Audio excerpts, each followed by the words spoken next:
Well, welcome to our video series on emergency preparedness. Today we'll be talking about propane and various tips and hints. Propane actually is a really good fuel for storage. It lasts indefinitely, and it never goes bad. I'd like to show some tanks here that sure you've seen or have used. This one here and this one are what commonly called 5-gallon tanks, or 20-pounders, or barbecue tanks. They actually will hold 5 gallons of liquid, but they aren't filled that full when they fill them. The law is they can only fill them to 80%, which is roughly 4 gallons. 4 gallons will weigh about 17 pounds. And so when you get a refill tank or an exchange tank at the store, Home Depot, Lowe's, they're typically like this one right here. This one is full right now, and on the label down at the bottom it says 15 pounds. So 15 pounds is not quite 4 gallons. Propane weighs 4.25 pounds per gallon. So if you get 15 pounds, you're actually getting less than 4 gallons. The reason that they don't fill them past 80% is to allow for expansion. The refill places will actually fill them a little more than the 15 pounds. Theoretically, you'll get about 4 gallons. That's what I recommend. Now there's several refill places around, and for a full tank or a refill, it'll run anywhere from $10 to $12. But the exchange ones will be around $20 for less than 4 gallons. Well, if you do the math, the exchange ones are about $6 per gallon of propane, whereas the exchange or the refill stations, it's more like $2 to $2.50 a gallon. This size here is called a 30-pounder, and it holds about 7.5 gallons of propane. The old style tanks that they will not refill, if you have one or you see one, have more of a round spoked type knob. The new style with these large Acme threads have a triangular knob. So if yours don't have a triangular knob, the easiest way to get the proper one is at an exchange place. Generally around the holidays, Macy's, Smith's, other stores will have the exchange ones on sale in the neighborhood of about $13. Some of you probably have the so-called propane level gauge screwed onto your tank, and it looks like one of these here. Now this is in the morning. I checked the tank temperature, and the reading is right in the middle of the green, which would say it's what, more than half full. But these are not level gauges. They have no physical way to measure the level of the gas in the tank or the liquid in the tank.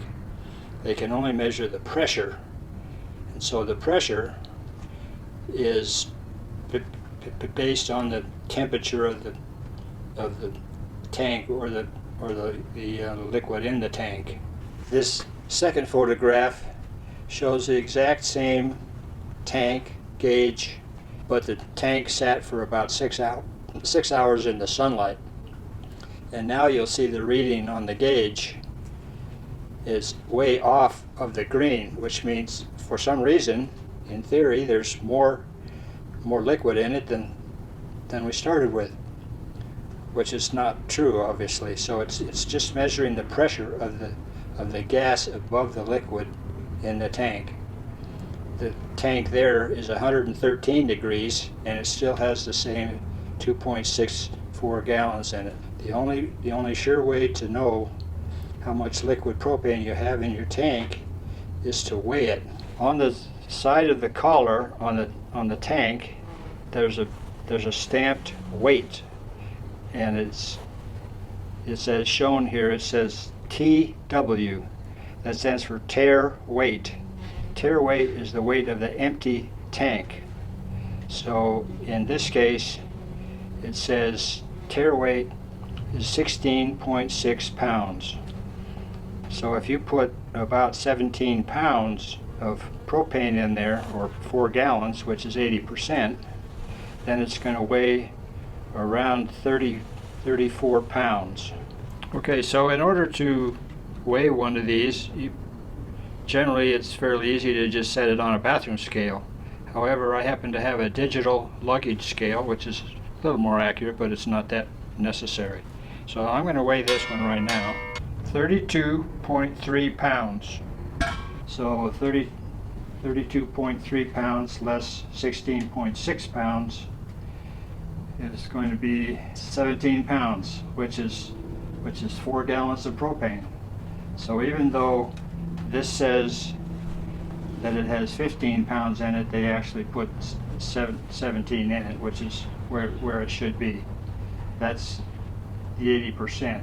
Here's a diagram of a tank. This is the new style valve. It has this float in there that when they start filling it, the level comes up, the float shuts it off at 80%. So you have 20% left for expansion. Now these have a large Acme thread, looks like that on the tank itself. On the collar of the tank, it'll have a date stamp, generally a month and a year. This is the date of manufacture, and they are certified for 12 years. After 12 years, they aren't necessarily bad like a gallon of milk. They just have to be recertified. When you go to the refill station, they can recertify them, and then they stick a label on it, and it's good for 5 more years. That costs anywhere from $1 to $2. These smaller tanks that everybody's seen, I'm sure, these work for your camping lanterns, your camping stoves. This is one for soldering or for plumbing work. For those of you that might have an older style Coleman stove that uses liquid fuel, like in the red tank here, you can convert these to propane rather than having to go out and purchase a new propane stove. So let me show you how that works. This rod here is actually called the generator, and that's what generates the vapors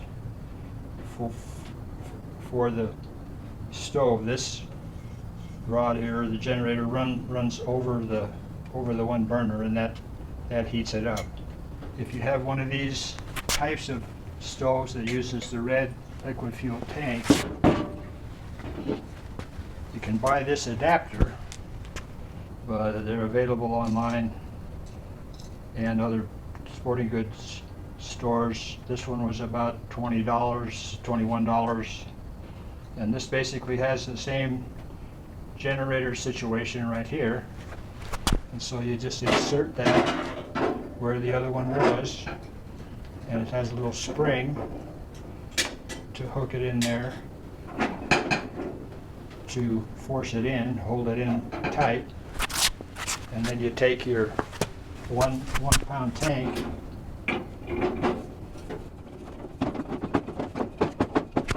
you always want to be sure you have it hanging down, because if you have it up, you're going to get liquid. You don't want the liquid, you want the vapor. Then all you do is open this little valve.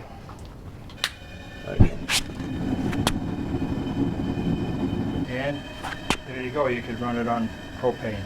This is only one of many types of adapters and things that you can use with propane. One of the new safety features that you'll see now on your barbecues is your regulator. The regulator screws into here. The regulator is this unit right here. This has a special valve inside of it that when the hose gets cut, then it senses that there's an excessive flow of propane and it slams closed. I don't think it closes all the way 100%, but it closes far enough that it's not an imminent danger to walk up and shut off your tank. This is a splitter that you can screw onto your tank, and then you can screw your stove on there. You're at a party and you have several Camp Chef stoves or something similar. You can use more than one at a time off of one tank. Now, if you don't have the newer style valve on there, this is an old style splitter, or used with old style.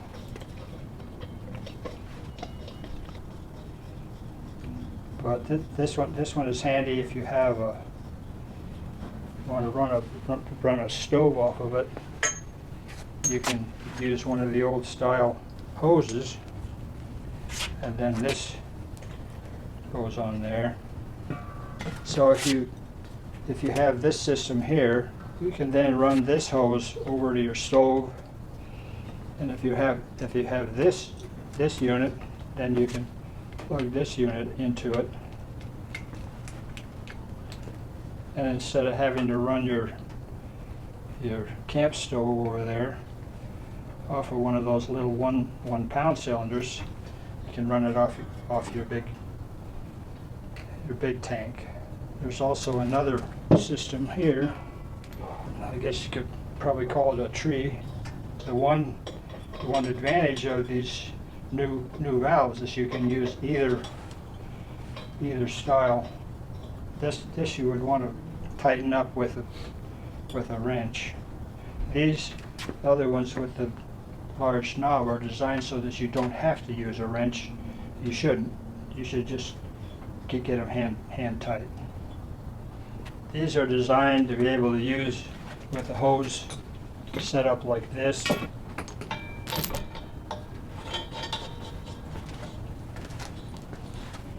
There's a second one up here, and then you can screw your propane lantern onto the top. This is the system. So it has a lantern, and then go into your stove and somewhere else if you need another outlet. This this fitting here is designed to go as sort of an emergency thing. This screws on to one of these small tanks, and then you can use this as an adapter to, say, your Camp Chef stove or any other appliance that has this style coupler here. These are the old style fittings. I would imagine not very many people have these anymore.